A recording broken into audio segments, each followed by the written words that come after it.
Right, greetings all.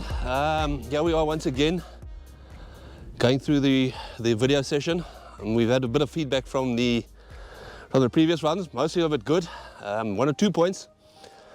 If I say I'm going to get battered again. So Warren's going to, every time I say Warren's going to beep it out. Okay, and when he edits this, so it's when you hear a beep during this little clip, it's not me flicking at some Strava liners, it's me going again. Okay, and the reason I'm also on the bike is my feet are still no more tap dancing for my feet, so I won't make you dizzy with all the tap dancing I do on these little clips. Okay, once again, shout out, thank you to Warren Lawrence here, him of Warren and Melissa fame. I was just thinking with should it not be in this age Melissa and Warren rather?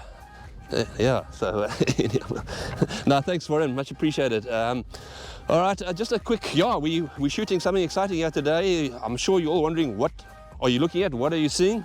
This, peoples, is a new trail at Hoogekraal, okay, which we're going to be bringing to you. I'll fill you in a little bit later on this trail.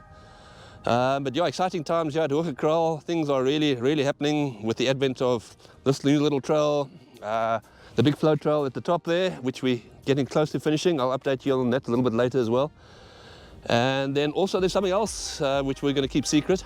We should be looking at opening all 3 simultaneously. We're probably looking at provisionally right now on the 9th of July, that's Saturday week. Okay, that's provisionally subject to the weathermen upstairs and subject to the good rain that hopefully we're getting next week, so all should be perfect.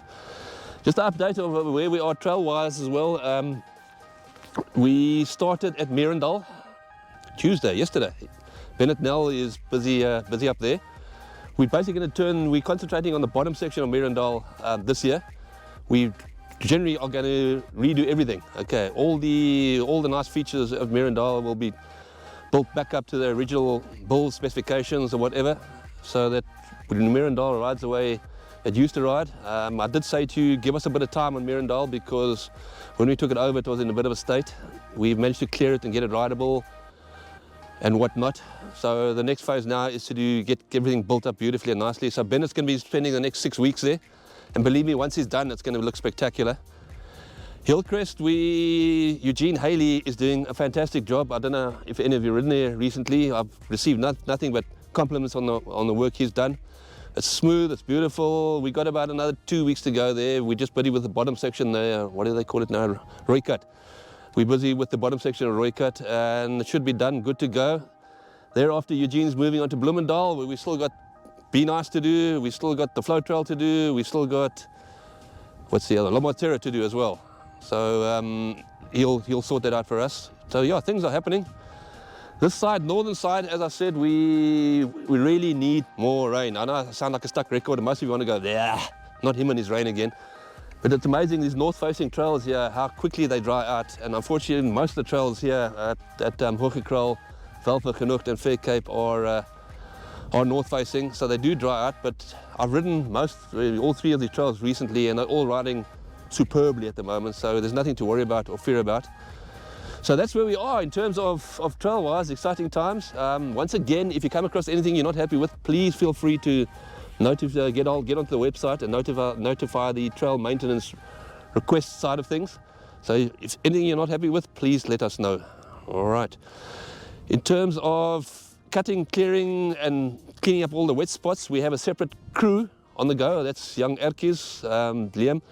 He's now got 2 more guys we've employed from Dunoon, and they concentrating solely on cleaning, cutting, cleaning, clearing, and making the trails nice. They're busy at Bloemendal now. They're moving on to De Aria, then on to Klipjebel, and onto these trails. I'll keep on circulating the whole of the winter. That specific team getting the trails lekker souped up for you, lekker and clean and rideable. Okay. That I think is about it. Just a word of warning, please, man. We had another nasty experience again at the flow trail of a rogue rider. A gentleman, if I may call him a gentleman, decided that he was now going to ride down the flow trail, I think it was last Sunday, after the rains, and made a right mess of everything. Now, unfortunately for this gentleman, you know, some people do crazy things. If you're going to rogue ride, don't leave your Strava on. Okay, because you will be caught. And this is what happened to this gentleman. He rode down there, messed the thing up, left his Strava on. So yeah, we've caught him, we've got a hold of him. He's been subpoenaed to subpoena is the right word, yeah, subpoenaed to a disciplinary committee meeting.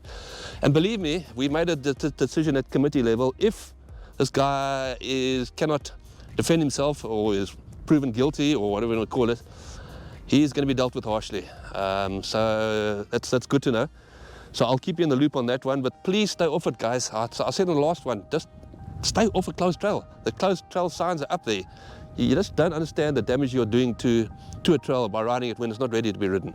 Okay, rant over again.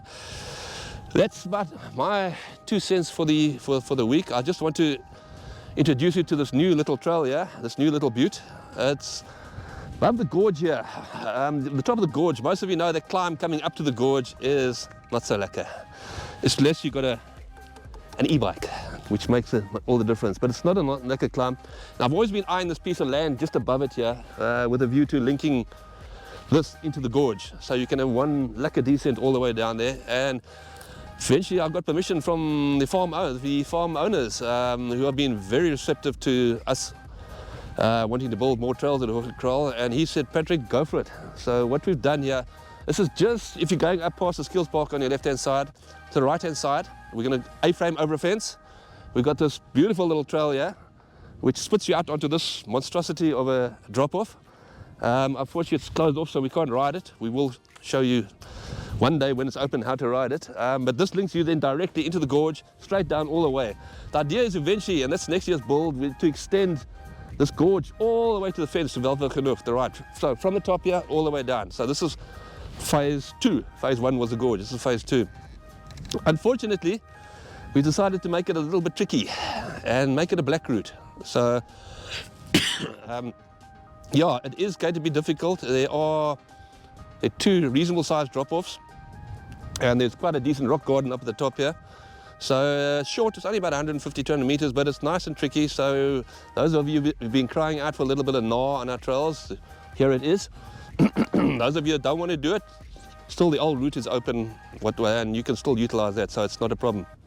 But in essence, it's a drop-off, rock garden, corner, and then this drop-off here, which is obviously going to open up a couple of eyes. But it's actually, the way we built the landing, it is so rideable. The landing is just absolutely beautiful, but it is a crank to get over there. So I've tried to figure out what is similar on our trail network to this to get your heads around it. And I immediately thought of the skills park. If you know the drop-offs at the skills park, you've got 1, 2, 3, 4, 5 different levels. Now the second from big level, is that the right word? The second drop-off from the right, as you're looking at it, going into it, is your best example of how you'll actually do this drop-off. They are very similar. This one is just a little bit higher. So if you can do that drop-off in the park reasonably without casing it, which means landing on your back wheel in the flat section, then you will do this easy. So go and practice that. Get hold of that. We're going to put in a little clip of how to ride it, but once you manage that, I promise you this is easy. Well, easy as can be. Okay. So that's Patrick's riding tips for the week. But exciting times here. We cannot wait to open this. We cannot wait for the 9th. So in the meantime, as I said, stay off the closed trails, please. Much will be much appreciated. And as you can see, it's stunning weather again. The trails that's getting greener and greener. The bird life is fantastic. It's just wonderful to be out here, and it's wonderful for you to get out there on your bikes and have a blast. All right, we'll chat in 2 weeks' time.